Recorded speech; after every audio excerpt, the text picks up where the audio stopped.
there wasn't a whole lot of media coverage on this, but starting on January 1st of 2026, the SSA.gov, the whole Social Security system, is going to shift in a huge way over to being automated. And so think of it like the algorithm for YouTube. The decisions on monitoring Social Security and flagging any kind of suspected abuse, anything like that, anything that doesn't look right to the Social Security algorithm coming up on January 1st going forward, anything that it flags as looking suspicious or not right, they will stop payment. There won't be a warning letter, anything. They will simply stop payments and wait for you to contact them. Now, those of you who are familiar with YouTube, you know that they have, for instance, different ways you can contact YouTube and say, hey, I have a concern, whatever. They got these forms. Sometimes they work, sometimes they don't, because you're not dealing with a human being. You're dealing with a program that's going to read your email or your form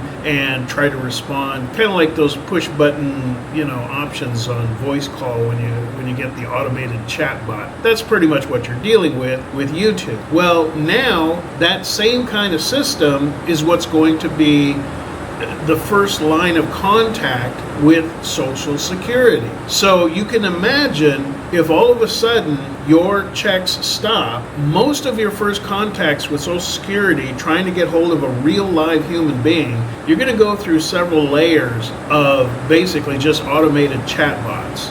So to avoid having any problems, then I recommend you do the following.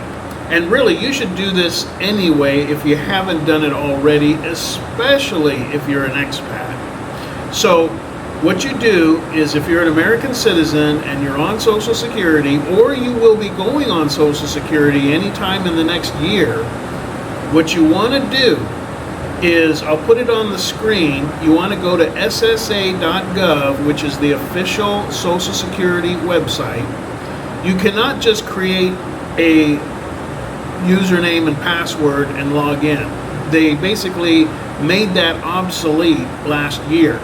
The only way that you can check on your Social Security status or report a problem, if you have a problem, is to log into the SSA.gov website by going through one of two different methods. Now, one of them is ID.me, and the other one is Login.gov. Now, you can pick either one. What you do first is you're going to go to one of those authenticator sites, and you're going to have to prove who you are. And it's a little bit of a process. Don't be surprised if it may even take a day or two, but you're going to have to show like your passport, your driver's license, know your Social Security number, verify past addresses that you've had, kind of like when you have to prove who you are when you have an issue with a credit card. So once you have proven who you are to either Login.gov or ID.me, then you're going to use those credentials to log in to your SSA.gov portal. And this is done for your protection so that nobody else can mess with your Social Security. Look at your personal profile for your Social Security. Even if you're not on Social Security yet, it'll tell you a lot of useful information, like, for instance, at your current rate of employment, what your calculated benefit would be. It'll tell you what your benefit would be if you retire at 62, 64, 70. I did a whole different video on making that choice. What you don't want is to, after January 1st, you're waiting for your check to come in, and then it doesn't come in. And then you're like, oh my, what do I do? Okay, well, you go to the SSA.gov. If you haven't set this up, there's one more hurdle you got to go through before you can start fixing the problem and finding out what the cause is. So you don't want that kind of a slowdown. You want to set this up like today. Set it up. I'm really encouraging you, set this up if you have not done it already.